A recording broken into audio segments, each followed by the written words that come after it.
Thank you, Stephen. I see that you read my Wikipedia page.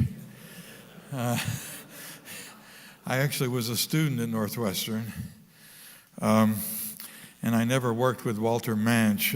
I think Walter Manch is the guy who edited my Wikipedia page. Anyway, you got to watch out about Wikipedia. But it's a pleasure to be here. I haven't been here in quite a while. Campus looks wonderful. And I've had a terrific morning and early afternoon talking science with all the great stuff that's going on here. I'm energized. I figured with the schedule you wrote down for me that by this time I would be completely worn out. Too bad. I'm not. I'm ready to go. And I understand this is being videotaped, which normally would inhibit me, but I don't think it will. As long as it goes on YouTube and all of my former students look at it, it'll be okay. Well, I'm going to talk. This is November 1st. Time is passing, so let's get right to work. I like to say that I wrote the most important paper in this field in 1981 with my student Andy Maverick, published in Science, in which we laid out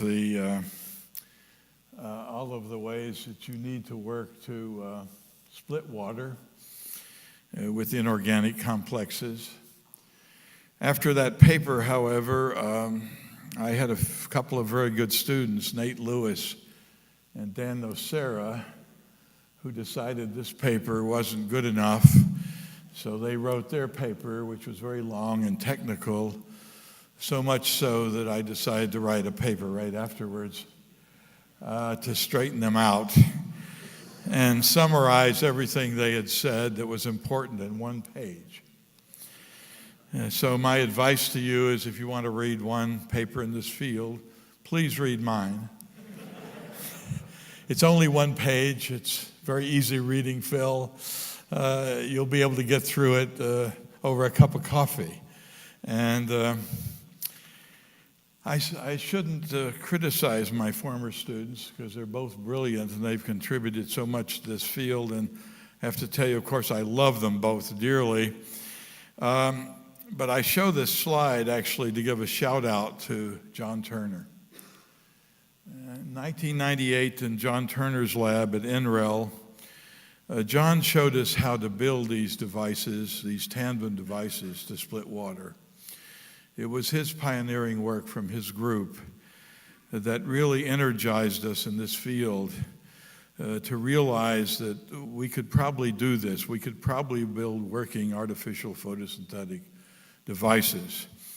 The only problem with John's device, which split water over 10 times more efficiently than natural photosynthesis, and you have to realize we've been living off the oil, gas, and coal from natural photosynthesis since the beginning of civilization. And it's about time we figured out how to do this ourselves so we can keep our planet going in a sustainable fashion. John Turner and his group built a tandem device with two semiconductors and catalysts, so they absorbed one blue photon, one red photon, and turned the red one into hydrogen, the blue one into oxygen, in a device that was very terrific. It was over 12% efficient from sunlight to fuel, but it cost too much to scale up. You couldn't possibly scale it up, because Nate Lewis and I estimated that it would cost something over $10,000 a square meter to scale this thing up. It was full of platinum, Rachel, and you know we need platinum for jewelry, and we need platinum for best-selling albums. It's probably a waste of platinum to solve the planet's energy problems with platinum. So when Turner published his paper, Dan Nocera and Nate Lewis and I got together. Dan was at MIT at the time, and Nate and I were at Caltech. We decided to go on a mission to see if we couldn't build a water-splitting device that was as good as John Turner's, but would be scalable. And that means we'd have to replace the platinum and all the expensive components like gallium arsenide and so forth with earth-abundant elements like iron, cobalt, nickel, molybdenum, things like that, which are very abundant, and we could scale up on a worldwide scale if we were successful. So we started this quest right after John Turner's landmark paper. So here's the science. We have to have light absorbers. They could be molecules or semiconductors that absorb all the light. We have to have two of them because we're going to build a tandem device, a low band gap and a high band gap semiconductor. And if you have semiconductors here instead of molecules, and that's what we have in our program, they're all semiconductors, robust materials. You can get light absorption, of course, and you can also get initial electron-hole separation. But of course, you have to do something with the electrons and holes before they recombine to make heat, which is the destructive and useless product. We have to then get them to the surface through an interface. We have to get them to catalysts that would be on the surfaces of these semiconductors. They could either be molecular catalysts and combine with them, or they could be materials. Most of this talk will be about solid-state materials, which are robust enough that we can have some hope to scale up. So this talk's going to be about semiconductors and catalysts. Because you have to have catalysts because the semiconductors only give you one electron, one hole, and we need multi-electrons, multi-protons in order to make and break chemical bonds. So catalysts are absolutely critical for this process. And here are the challenges in the field. The challenges are we have to have efficient devices, of course. We've got to be 10 to 15% efficient, sunlight to fuel. They have to be scalable, which means we have to work with earth-abundant materials which we'll have for a long time and hopefully will not be toxic. And most importantly, they've got to be robust. We have to run these things for weeks and months without degradation. That's why molecules are good to check things out and do mechanistic work, but in the long run, these are going to have to be solid-state, very robust materials. And we, of course, we want to be in here in this diagram. In order to try to meet this challenge, Dan and Nate and I put together a group of principal investigators over the country, and we went to NSF to get a big grant, a so-called CCI grant that would support this big nationwide efforts, which we call CCI Solar, which NSF has been funding since we started this work. And here are the current principal investigators. We've got people close to here. We've got Julia Galli at the University of Chicago, and she would be here today, but she's at DOE trying to hold on to her grant, I'm sure. And we've got theoreticians like Julia Galli and Sharon Hammes-Schiffer. We've got people who make molecules and materials like Ray Shack. Dan moved to Harvard from MIT in the middle of our program. We have chemical engineers like Paula Hammond. And so we've got all sorts of people, theoreticians, molecule makers, materials scientists, mechanistic folks, electrochemists, very, very important to work on this problem. And in the beginning of this, we designed a device, a tandem device that we thought would possibly work without wires to do this job. And it's not that we're actually going to build this device, but this device that we designed really highlights all the challenges and the things that we have to solve in order to work this problem. And the device has a photoanode, and here in red, the catalysts or the dots on it. We decided we would go into the business of seeing if we could fabricate micro rods. That would be something like 200 or 300 microns, long and skinny. Long because we have to absorb all the light coming through. Skinny because we have to get the holes and the electrons to the surface before recombination. So they have to be long for absorption, skinny, so we can get enough electron and hole conductivity to the surface with high efficiency to do the catalysis. Otherwise, we lose the ball game by recombination and heat. And then we have to have a membrane that conducts transparent membrane that conducts protons and electrons. On the cathode side, this side, by the way, is tungsten oxide, which we learned how to fabricate. This side is silicon, microrods of silicon. So this is the high band gap side for oxygen evolution. This is the low band gap side, silicon, for hydrogen evolution.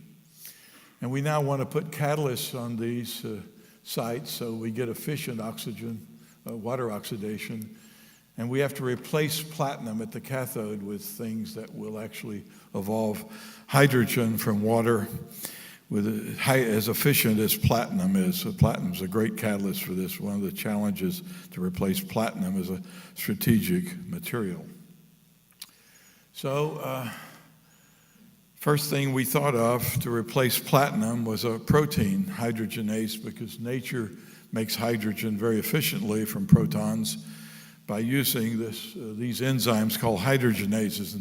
And early in this quest of ours, in this research, we thought we could use these biomaterials to actually put on surfaces to work fill. But they don't work because they degrade so fast. They're very fragile. So when we put some on silicon, irradiated them, and they're gone in a few minutes, actually. So we abandoned that, and then people said, Harry, well, just take the active sites out. They're robust inorganic complexes like the iron diiron active site. This is the active site for all iron hydrogenase. But in 30 years of work in bioinorganic chemistry, we've learned one critical lesson. When you take the inorganic active sites out of the nice protein environment, they don't work anymore, because the protein tunes the potentials and what we call the reorganization energies for electron flow into the sweet spots. And we take them outside of this protein environment, the potentials shift by about 1 volt in the wrong direction. So we can't use them. When we learned this, we started a worldwide effort to synthesize molecular catalysts that would evolve hydrogen and be more robust. And here are some of the better ones that came out of this work. At the Pacific Northwest Lab, Dan Du Bois came up with a nickel one and a molybdenum one that are actually quite good for hydrogen evolution. Tom Ralph, who's at Illinois, and Marcetta Derensberg at Texas A&M have not given up on the biomimetic ones. They've been trying to tune those back into the sweet spots with various kinds of packages and so forth. And they've gone a long way towards this. I think this is a great challenge for synthesis, is to get these to work. In France, Arthur and Fontecave worked on this carboxylene system, which we've also worked on. And at Berkeley, Chang and Long did this molybdenum oxo system. All of these are good catalysts for hydrogen evolution. At Caltech, here's the ones that we developed in my group and Jonas's group and so on at Caltech. We developed one iron one. This is the only molecular iron catalyst that works really well. It's full of fluorines. I'll explain that in a minute. These are the two workhorses, the cobalt-oxime work by Gillian Dempsey, and this Triphos platform worked by Smerenda Marinescu. These are the two cobalt catalysts where we learned really a lot of mechanistic lessons about how hydrogen evolution will work with a molecular catalyst, and that allowed us to design this working iron one. This one I put up because Rosia Mercado, this one doesn't work worth a damn. In fact, it doesn't work at all. But Rosia was an undergraduate in my lab, and she worked very hard on this, and I promised her I'd put her molecule on my slide. And so With all these fluorines, we thought this would be terrific, and it turns out to not work. So it's always good to tell you what doesn't work. So we went on a big quest to understand the mechanism of these cobalt catalysts, and this is quite a good story, which I will now tell you. We always start with a cobalt-2 system. What we do is electrocatalysis. So what you have to work with are what we call catalytic cyclic voltammograms, current versus voltage, where you get enormous currents when it's catalytic.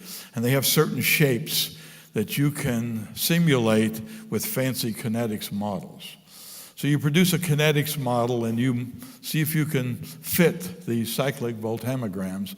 And with exactly the same cyclic voltammetric data, the French group came up with one mechanism and the American group with another one.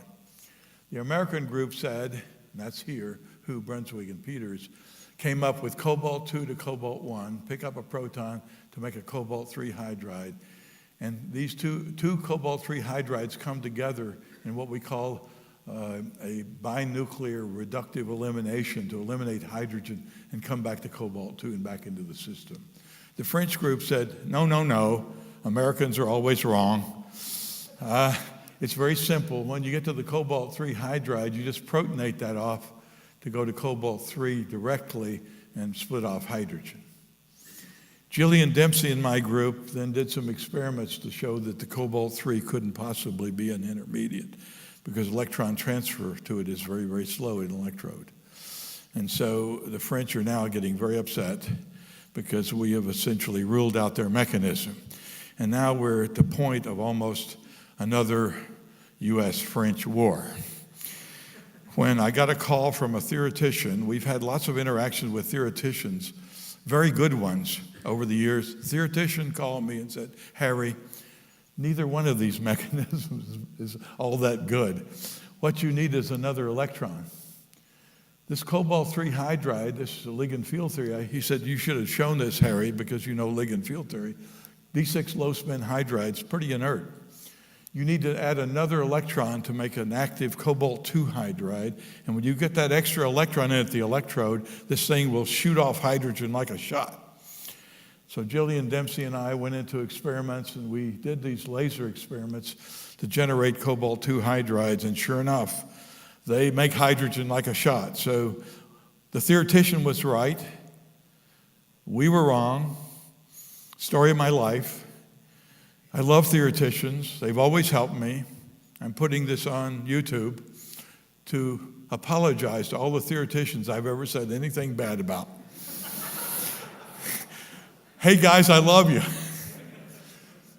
So this basically told us, in these catalysts, and the iron catalyst that we're working with, we need one more electron than we thought to activate the sort of inert hydrides.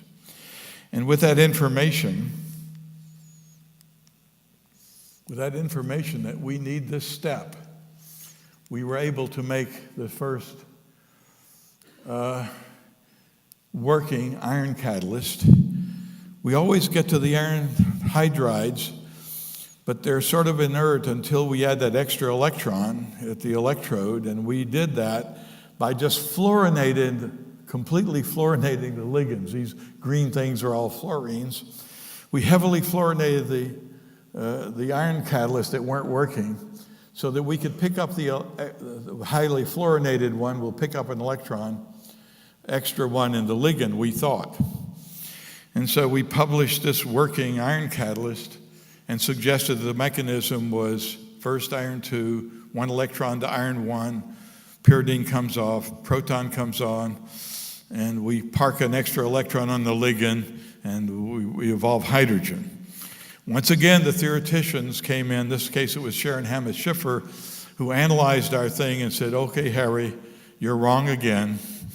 It's true you put the fluorines on, and that was good, but what you did was not to put the electron on the ligand. You stabilized one more low oxidation state of iron.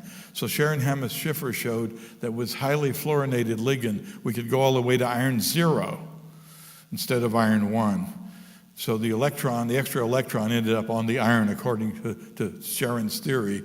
Doesn't matter, because once we pick up the proton, then we've got an active hydride for hydrogen evolution. So once again, it's very, very good to have a back and forth with theoreticians if you're an experimentalist. And that's the take-home lesson from this part of the talk. And of course, we can put these catalysts on surfaces. We can even put them on surfaces non-covalently by putting on hydrophobic tails, and they absorb the surfaces. Or we can covalently attach them to surfaces as shown here in this. And we have a whole group of heterogenized homogeneous catalysts that we can put on silicon or other surfaces by covalent coupling, and these all work really quite well. But they don't work well enough in the long term. No matter what we do, they're not robust enough for our purposes. So in the last few years, we've been going to solid-state catalysts, to materials, nanomaterials that actually work really well. And here's the Hall of Fame from our work. In my group, James McCone learned how to make nickel molybdenum nanopowders by a chemical technique in which we can vary the amount of molybdenum in the nanopowder. And we learned that the sweet spot for hydrogen evolution in a nickel molybdenum nanopowder is 13% molybdenum. Why that is, we don't know, but at 13% molybdenum, you have a catalyst that's as good as platinum. And it's very cheap to make. And then in Penn State, Ray Shack's group learned how to make nickel and metal phosphide nanocrystalline materials with simple coordination complexes in a synthesis I'll show you in just a second. And the best ones are nickel phosphide and cobalt phosphide. These, in terms of current and hydrogen evolution and acid solution, are just as good as platinum. And we fabricated these into photocathodes. Here's a photocathode made from silicon microwires and nickel molybdenum nanopowders. These have high currents, and we can drive them with red light, and they're very, very efficient. They're just as good. So we have working photocathodes from silicon with nickel molybdenum deposited on the surface. However, even better are these nickel phosphide and cobalt phosphide ones. We make them by simple technique. You take a simple metal complex like nickel acac, for example. Rachel, you can do this. And we boil them up at high temperature in a high boiling solvent with an organic phosphine. And we decompose the phosphine thermally, and the nickel phosphide nanocrystalline materials precipitate as nanocrystalline materials which we get structures of. And they have these structures with phosphide and nickel at the surface. We think these work by simply, we get a nickel hydride and we protonate a phosphorus. So we have a mechanism a lot like the platinum one where we couple a proton at the surface with a hydride to make hydrogen.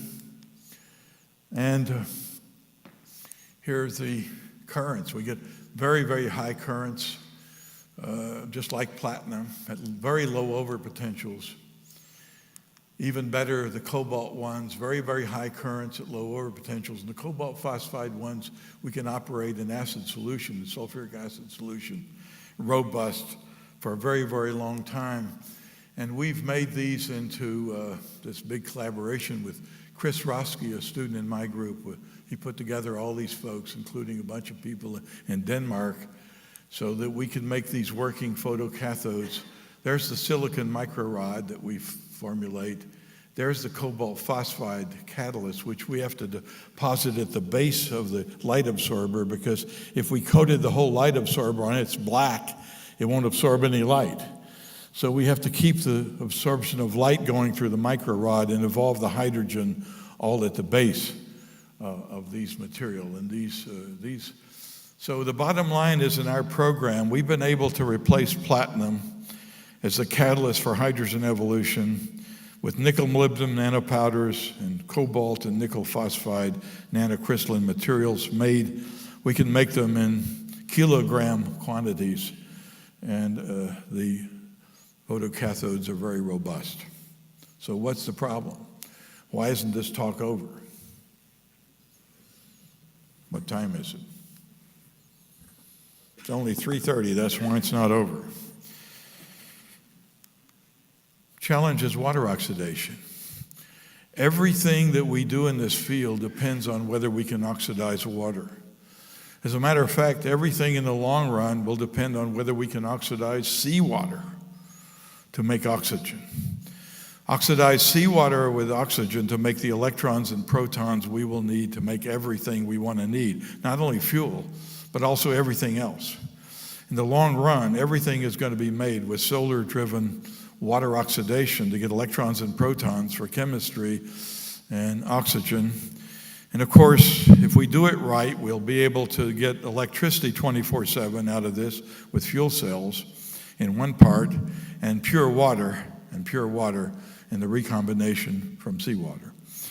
So a lot depends on our being able to develop systems to work here with blue light at the photoanode to do this reaction. We're working with tungsten oxide. The only problem with tungsten oxide, the band gap's too high. Tungsten oxide is yellow. The band gap's 2.5 electron volts. We know from analysis that the sweet spot for these tandem devices is 1.9 electron volts, not 2.5. So we got to figure that out. And in fact, if you just stick tungsten oxide into sulfuric acid directly and irradiate it, you don't make oxygen, even though thermodynamically you should. You make peroxydisulfate, because kinetically that's the best product.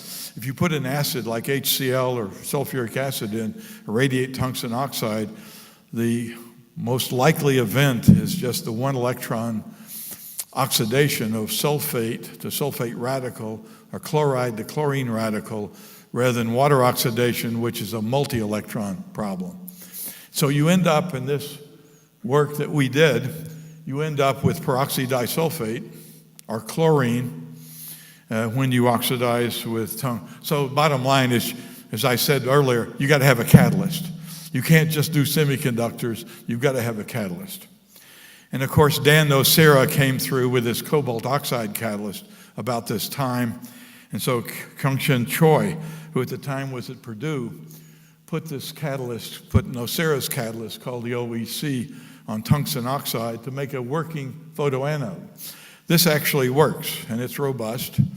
You put Nocera's cobalt oxide on tungsten oxide, you get oxygen evolution, and the only problem with this photoanode is the band gap's too high. It's 2.5 EV, so it doesn't absorb much blue light, and it doesn't absorb any other light, so the efficiency is quite low. Say 1%, maybe 2%, something like that. So we knew at this time we needed a tungsten oxide photoanode that would have a band gap of 1.9. And we solved that problem by a very strange reaction. We solved that problem by jamming molecular nitrogen into the middle of tungsten oxide. So we separated the tungsten oxide in the same structure just fractions of angstroms away, so that we dropped the band gap by dropping the conduction band, which is 5D tungsten antibonding orbitals. If you just change the structure slightly and you expand it slightly, tungsten oxide goes from yellow to red. The synthesis of this material is very weird, and we worked it out. Nobody believed us, so this paper was rejected 3 or 4 times, even though we had the Raman signatures of the molecular nitrogen, which are only 8 wave numbers off of free dinitrogen. It's not chemically bonded in there, it's just trapped inside. And it's trapped inside and it doesn't come out, it's thermally stable. It only comes out when we heat this material to 600 degrees. So we made this thing, had a hard time getting it published. People said, Harry Gray's gone crazy again. And people thought we had something else. We sent it to Berkeley. They laid the hands on it. That didn't help. People didn't trust them or something. We finally sent it to a nice conservative national lab. We probably should have sent it to Argonne, but we sent it to Brookhaven instead. And Peter's at Brookhaven. He looked at it and he says, Harry, you've got the nitrogen where you said. Once Peter said that, the referees believed it. You got to send stuff to national labs to get any action. And we finally got this published in JACS.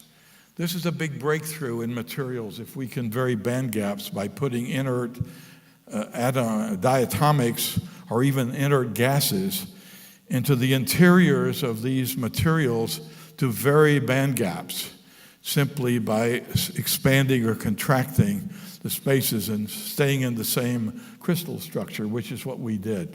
This thing works. This thing splits water out to red light. This is a terrific photoanode. So now that we got a great photoanode, we need better catalysts. We need better catalysts right here, up here for these dots here. At Caltech, we decided to use a kind of a new method to make nanomaterials, to make new catalysts, where we had control of both composition and size of nanocrystalline materials, and also to make materials that weren't on anybody's phase diagram, that had more active sites than you could get by normal thermal methods of making nanomaterials. And the way we make them is by pulse laser plasma synthesis. Here's the way it goes. We use a triple YAG, 355 nanometers, 9 nanosecond pulse width, which we train on a poor, unsuspecting metal powder surrounded by water. And we blow it up. We hit it with a pulse, and it literally explodes. And this experiment literally sounds like a machine gun, but it's a high rep rate, and it goes like this, pop, pop, pop, pop. It's a lovely experiment. We love to do this experiment. Phil, you will love this. We'll show it to you.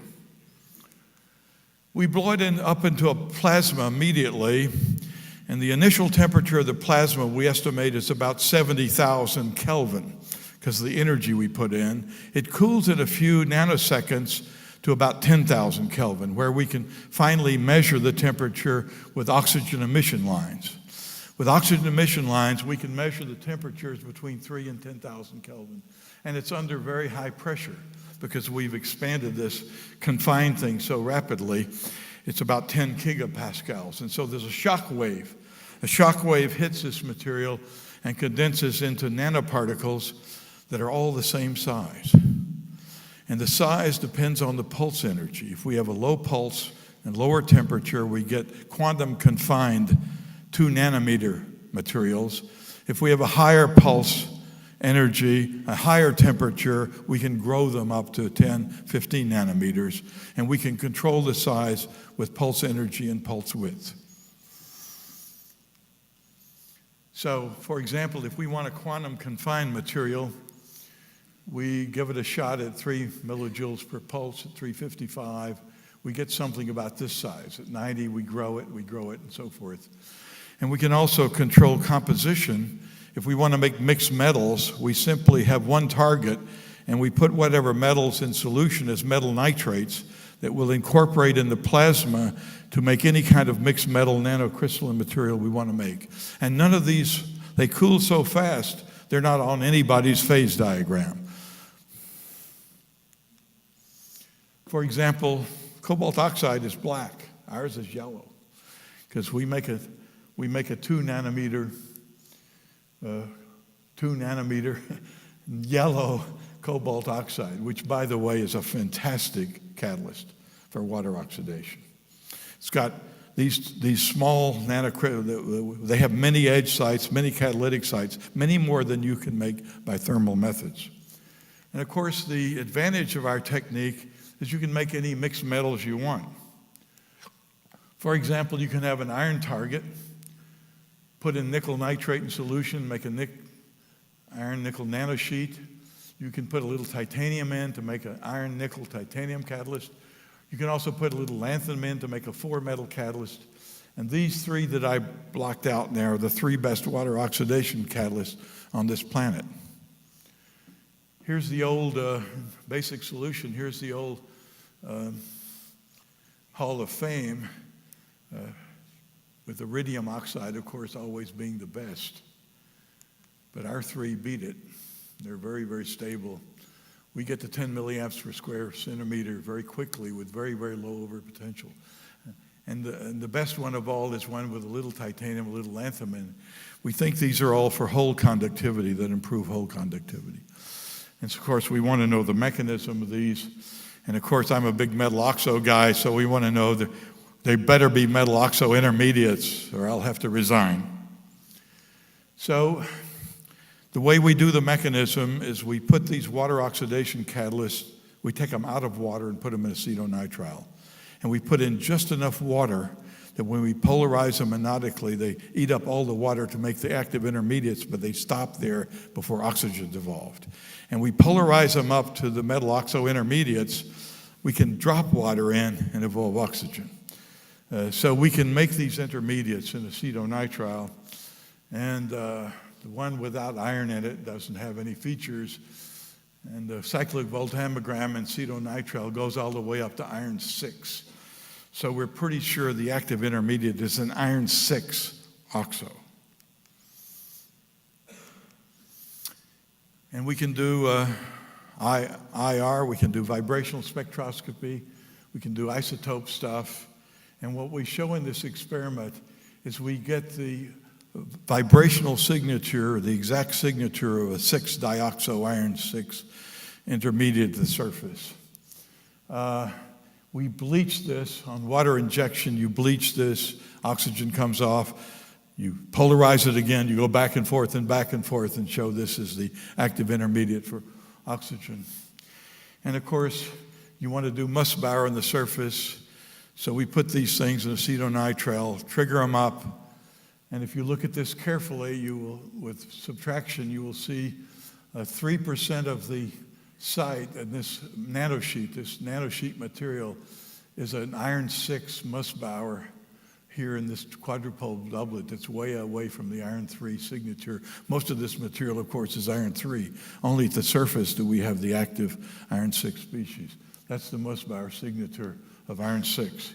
And if you don't believe that, you've got to believe the ligand field theory, because the product of a roughly tetrahedral D2 system is there's a near-infrared atomic emission, which is a spin flip in a D2 system. The singlet to triplet transition is a very sharp line in near-infrared, and this is only true in this emission and spin flip of a D2 configuration. This is the absolute signature of iron 6 in a tetrahedral-like environment. So bottom line is, we think this is the mechanism. We start with an iron 3 nickel system. We oxidize it first to iron 4 oxo. We then oxidize it again at the electrode to the iron 6 cis dioxo, which we also have vibrational spectroscopic results that suggest this couples at the site, much like some of the mechanisms that you told me about this morning.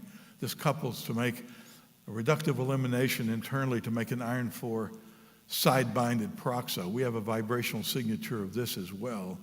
And then one more shot, and it's off as oxygen and back here. This is the pre-catalyst we start with, and we go around this circle, around and around. And we've run this catalyst for weeks without any degradation if we have the right anions into the surface. Here's what the catalyst looks like. There, by the way, is the oxygen. Faraday coefficient is 100%. We get enormous currents and enormous oxygen evolution with these three elements. That's what it looks like. This is the nanosheet material, which has got a big internal space here for anions. And the anion, we've done an anion study. The anion that supports this and makes it stable over weeks is carbonate. Carbonate in here, and this thing runs forever. Big impact, because if we can do this water oxidation, we can, of course, make hydrogen. We can also use this catalyst in non-aqueous solvents to make methanol from methane. We can split oxygen off of CO2. And in And in the long run, I think we're going to use this kind of water oxidation catalyst with sunlight to give the electrons and protons that we need to reduce nitrogen to ammonia. Nobody's developed the nitrogen reduction electrocatalyst yet, but when they do, we can put this water oxidation system driven by PV, driven by the best PV, into replace the Haber process, which is using most of the energy in the world now. We can replace it with a solar-driven ammonia fertilizer project. My colleagues don't think this is going to happen. They think we're going to build an artificial leaf with no wires and fancy stuff like I talked about. But my belief is we will simply have a PV electrolyzer system. My vision is that what we'll be developing in this field is a lot of electrochemistry. A lot of electrochemistry to build custom electrolyzers for whatever process we want. If we want to make hydrogen, we'll have an electrolyzer with a right photocathode. If we want to reduce nitrogen, we'll have a photocathode. We'll have a cathode to reduce nitrogen to ammonia, et cetera, et cetera. And then we'll simply be a plug-in device with the best PV, because I believe the physicists and applied physicists who are working on PV now in all kinds of ways are going to come through with some of the best, so we can get really cheap electrons from sunlight. If we can get cheap electrons from sunlight with the right electrolyzers and plug-ins, I think the cost of this whole thing will come way down, and so that's my vision of what the future is going to look like. It's going to be electrochemistry driven by photovoltaics, driven by sunlight. I've also got a solar army. Haven't talked about it, but I've got high school students all over the world working on new materials. I've got kids after school in high schools working after school looking for new materials. We've got kits for them. I've got brigades all over the world with kids. This is basically a recruiting technique for STEM kids. I want these kids to go into STEM subjects. I want them to go into physics, applied physics, computer science, mathematics, chemistry, biology. I'll even let them go into geology and astronomy and stuff like that. They have to have special permission from me if they want to go to law school. They have to have written permission. And so we've been very successful with these high school kids searching for new materials, telling us what metals you can add to things to make better catalysts worldwide. The great kids that we've been working with. Here are the alumni in academia now. These are all postdocs and grad students who worked in our program who have mentored high school kids. And here's where they are now. I rest my case that this program of ours has generated human capital, very important capital for the future, not only in academics, but also in industry and government. Here's our list of folks now. I noticed that Brookhaven is prominent on the list. We've got to get Argonne on this list. Rachel, did you do anything in this field? I got to put Rachel on this list. Argonne is now on the list. Here's our advisory group around the country that have been very, very helpful to us in industry and academia. We've gotten lots of great advice for them. They've been very involved in this. And here are the three folks in my group who've developed this pulse laser plasma synthesis of nanomaterials that I think will be a very important method now to make very interesting new nanomaterial structures for all kinds of uses. And these are the three folks that I thank for that, and NSF for. And so I'll finish with this quote from an old paper and see if anybody in this room knows where this is from. It talks about water being decomposed into the elements. It talks about, in wonderful terms, of water being the coal. It's going to be the coal of the future. We're going to replace coal with water, and we're going to run everything with water. Does anybody know where this came from? I knew you wouldn't. So there it is, Jules Verne. Jules Verne in the book Mysterious Island in 1874 predicted that someday we would replace coal with water. We're going to replace it with water splitting. for renewable sources. And with that, I thank you very much for your attention.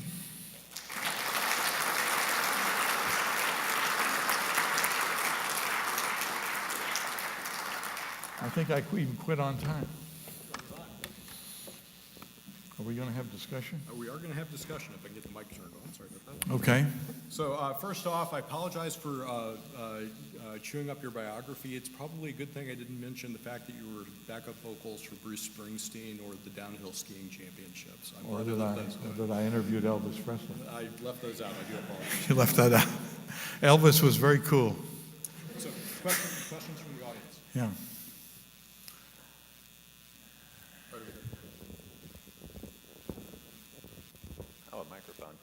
So at the beginning, you talked about the work by, I think it was Turner, in which they achieved 12% efficiency. At the end of the day, where are you? About 7%. Cool. Right now, with our best systems, we're at about 7%. If you put everything together with the best membrane we have now, but I think if we drove these systems with PV, with very high efficiency PV, like 25% PV, we'd be, with our catalyst, if we just build electrolyzers, we'd be up more like 15 or 20%. So that's why I think if you think about the problem and where you might be, and if we depend on physics and applied physics to give us really great PV, or perovskites or whatever, to give us cheap electrons at super high efficiency. The loss is in the wires and stuff because we've got the catalyst now. We have the catalyst. The problem is the interfaces with the light absorbers and things like that drop the efficiency. So if you let me wire them up with a 30% PV, our efficiencies will be quite high. And that's the reason I think that's the future. I think we'll be able to achieve higher efficiencies that way than to go with artificial leaf kinds of structures, which are very complicated.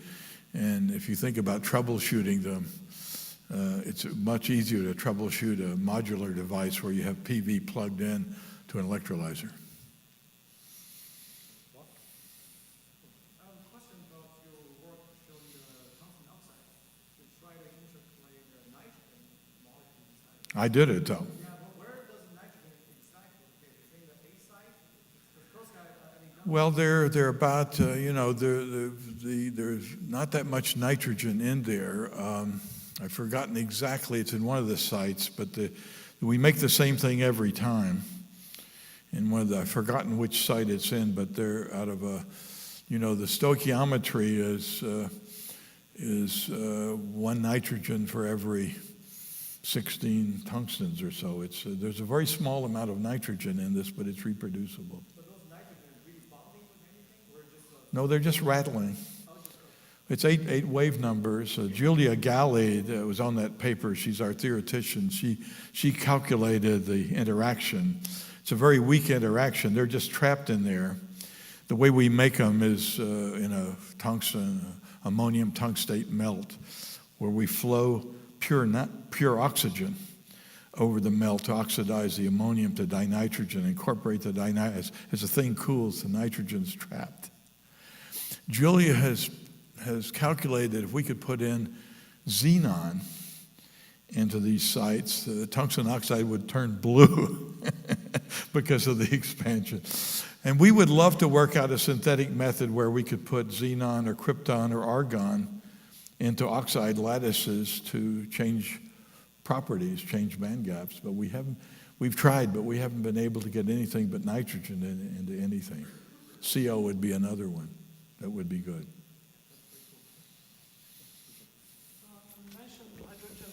Get the mic. You mentioned hydrogen reduction and briefly mentioned nitrogenase. So do you think a similar approach for ammonia reduction will work for using solar? Yeah, well, I think, one of these cluster systems, various inorganic chemists, including my colleague Jonas Peters, are working on, and Dick Schrock at MIT, working on catalysts for nitrogen reduction But nobody has demonstrated, what we need is electrocatalytic nitrogen reduction, not stoichiometric or with powerful reductants like potassium graphite and so on. We need an electrocatalyst for nitrogen reduction. There's been some work in the field and some things, but we think we can make a nanocrystalline metal nitride that has nitrogen sort of ready to go in it, but nobody has an electrocatalyst for nitrogen reduction yet that works. That's the holdup. If we can get a good electrocatalyst for nitrogen reduction, we're in business. We can make ammonia electrocatalytically at reasonable potentials. But that's a huge target now for the field. So Harry, in your iron catalyst, hi. So this iron 6, it sounds to me to be quite exotic. Is there something special about that atom and why the charges accumulate there and they don't get delocalized over the nanoparticle? I mean, so why does that happen? Why does the charge? Well, you know, the only iron complex that really oxidizes water is ferrate, FeO4 2-, and that's iron 6. So we already know homogeneously that there is a tetraoxo iron 6 that actually does oxidize water to oxygen. That's known. It's the only known iron complex and oxidation state that actually will evolve oxygen. And so reasoning with that, we think we have to go. People have thought that you've got the iron 4 oxos, which are very common. It's easy to make an iron 4 oxo, but none of those really will oxidize water. We've already gone through that with many people. And so we think you've got to get to the iron 5 or iron 6 level. And to tell you the truth, we can't tell the difference between iron 5 and iron 6, even in the Nussbauer, or even in the iron 5 oxo, there's a spin flip transition in the near IR as well. So any spin flip that gives that sharp near infrared line will satisfy our experiment. So we could be doing iron 5 oxo, cis dioxo. We're not sure, but our infrared emission line is so close to ferrate. It's just slightly off ferrate itself that we believe our active site is very much like ferrate, except it's got 2 oxygens and it's buried with hydroxides in the lattice. So we think it's a dihydroxy dioxo system, but that's what we think it is, and we have the evidence I showed you, which I think is pretty compelling in terms of being. It has to be over iron 4 for that Nussbauer, that's for sure.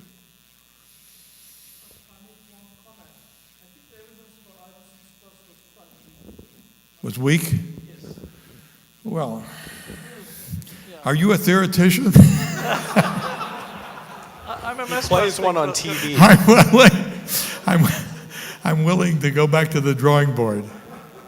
I can see clearly you're the referee of our paper. That's exactly what the referee said. By the way, this is unpublished work, so it's okay. These comments don't hurt me anymore. I love the kind of interaction. Bill. So when you talk about efficiency of solar cells, and you talk about the 12% efficiency, that's usually, as I understand, what fraction of the photon energy is going into the useful outcome. When you're thinking about electrocatalysts now, you showed this example where hydrogen or oxygen evolving. Yeah. So from an efficiency point of view, you putting in a current, you can probably say how many electrons were required per oxygen evolved. There must be some dissipative force that reduces efficiency. No, if the Faradaic efficiency is 100%, it's 4. Okay, so you Period. have no other dissipative processes. All the electrons are going into what you asked. Yeah, exactly. So that's fantastic. No, not going. If it's 100% Faradaic efficiency, electrons or holes aren't going anywhere else, which is good. The CO2 reduction, lots of people are working for carbon dioxide reduction, and the Faradaic efficiency are almost never 100% because of problems of competing hydrogen evolution and all kinds of things, and making all kinds of things. But for water oxidation, you can get to 100% Faradaic efficiencies. Well, that's a good discussion. Now I will go back and tell my coworkers that our evidence is extremely weak. Thank you again. But it won't damage our personal relationship. So let's thank our speaker again. Thank you. Thanks, Stephen.